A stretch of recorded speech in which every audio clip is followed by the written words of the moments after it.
In Texas, polls open tomorrow for the first primary races of the 2022 election cycle. The governor and attorney general are key races on the ballot. 7 Republican challengers hope to oust incumbent Governor Greg Abbott, who's up for a 3rd term. Democrats have attacked his handling of last year's collapse of the state's power grid during a deep freeze. The state's tightened abortion restrictions and what critics say is an order threatening transgender children and their parents. The primary is the first election held under the state's new election laws. But the rollout of new rules for this primary means thousands of mail ballot applications and actual ballots are being rejected.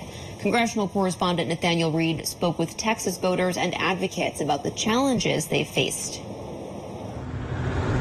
To be rejected for anything is a little depressing. There's a little sting. You've been notice of rejected application. For the past 7 years, Jim has cast his vote in Austin, Texas by mail ballot, an option available to registered voters over age 65. But this year, his application for a ballot looked a bit different. It included this box requiring voters to list either their driver's license or last 4 of their social security number.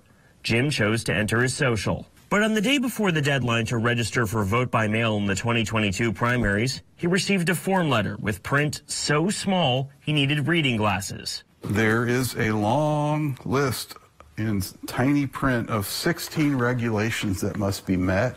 His application to vote by mail rejected a day before the deadline, since the Board of Elections had his driver's license number on file and therefore would not accept his social security number. For the first time in nearly a decade, Jim would vote in person.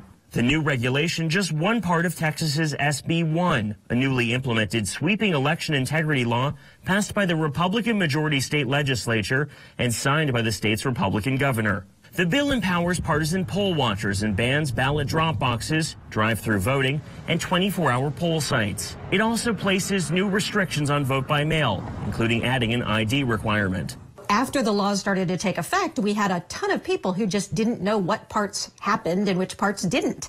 The League of Women Voters is one of many organizations in Texas that helps eligible voters register. They say the new law had an immediate impact. If people think that they're going to be stopped from doing something they're trying to do, or they're going to get in trouble for doing it if they succeed, they're not going to want to do it.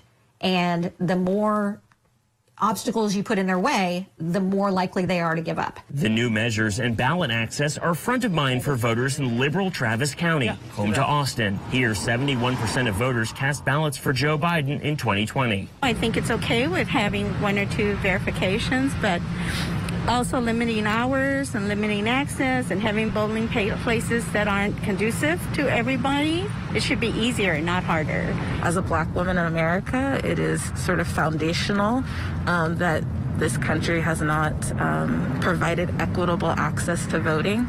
Nearly 50 miles west in rural Blanco County, perspective on the state's latest voting changes is different. 73% voted for Donald Trump here in 2020. There's definitely room for fraud in different places. I think less in Texas and maybe some other places. At the heart of Blanco County is Johnson City, the boyhood home of late President Lyndon Baines Johnson. The Texas Democrats shepherded through and signed the Voting Rights Act of 1965, which for nearly 5 decades prevented states from enacting discriminatory laws targeting minority voters. Some voters here claim there is nothing discriminatory about the new law. There's no election integrity with loose voting laws. There are no laws in the state of Texas that disenfranchises any voter. There are no laws in the state of Texas that prevents any legal individual from voting.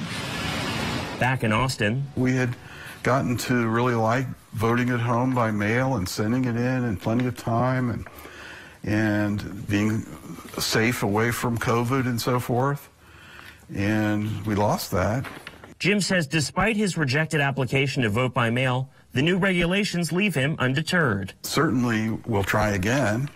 We'll go over everything with a fine-tooth comb. Nathaniel Reed, Newsy, Austin, Texas.